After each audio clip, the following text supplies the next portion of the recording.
ഇതുപോലൊരു കപ്പ എരിശ്ശേരി ഉണ്ടാക്കാനായിട്ട് കപ്പ ചെറിയ കഷ്ണങ്ങളാക്കി നുറുക്കി അത് നന്നായിട്ട് കഴുകി വെള്ളം വാർത്ത് എടുക്കണം. ഇനി ഇതിനെ ഒരു പാത്രത്തിലേക്ക് ഇട്ട് അതിൽ ആവശ്യത്തിന് വെള്ളവും ചേർത്ത് നന്നായിട്ട് തിളയ്ക്കാനൊന്ന് വയ്ക്കുക. വെള്ളം കൂടിപ്പോയാൽ കുഴപ്പമില്ല, ഈ വെള്ളം വാർത്ത് കളയേണ്ടതാണ്.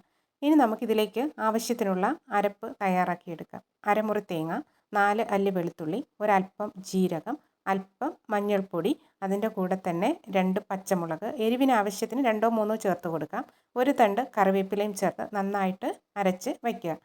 ഈ സമയത്ത് കപ്പ തിളച്ചിട്ടുണ്ടാകും. അതിൻ്റെ വെള്ളമെല്ലാം വാർത്തതിന് ശേഷം വേറെ കുറച്ച് വെള്ളം അതിലേക്ക് 1 ഗ്ലാസ് വെള്ളം ഒഴിച്ച് ഒരു 1/4 ടീസ്പൂൺ മുളക് പൊടി, 1/4 ടീസ്പൂൺ മഞ്ഞൾപ്പൊടി, ആവശ്യത്തിന് ഉപ്പ് ഇതും ചേർത്ത് നന്നായിട്ട് മൂടി വെച്ച് ഒന്ന് വേവിക്കുക.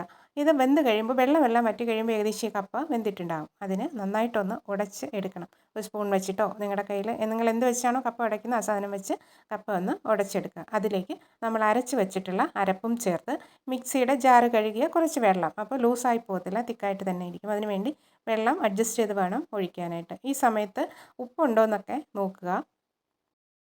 ഇങ്ങനെ ചെറിയ തീയിൽ വെച്ചിട്ട് നന്നായിട്ട് ഇളക്കി കൊടുക്കുക. ഇളക്കി കൊടുത്ത് ഇതിനെ മൂടി വെച്ച് ഒന്ന് ആവി കയറ്റുമ്പോൾ ഇതിൻ്റെ പച്ച മണമെല്ലാം മാറിയിട്ടുണ്ടാകും.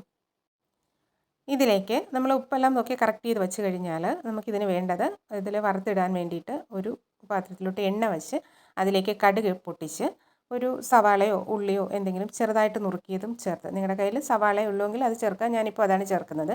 ചേർത്ത് അതൊന്ന് മൊരിഞ്ഞ് വരുമ്പോഴത്തേക്കും അതിൻ്റെ പച്ചമണമൊക്കെ മാറി വരുമ്പോൾ അതിലേക്ക് 2 തണ്ട് കറിവേപ്പിലയും കൂടെ തന്നെ 2 വറ്റൽമുളക് നുറുക്കിയതും കൂടെ ചേർത്ത് നന്നായിട്ട് ഇളക്കി അതൊന്ന് മുളകൊന്ന് മൊരിഞ്ഞ് വരുമ്പോഴത്തേക്കും കപ്പയിലോട്ട് ഒഴിച്ചെടുക്കുക. കഞ്ഞി കുടിക്കാൻ സൂപ്പർ ടേസ്റ്റി ആയിട്ടുള്ള കപ്പയാണ്. നിങ്ങളെല്ലാവരും ഇത് ട്രൈ ചെയ്ത് നോക്കുക.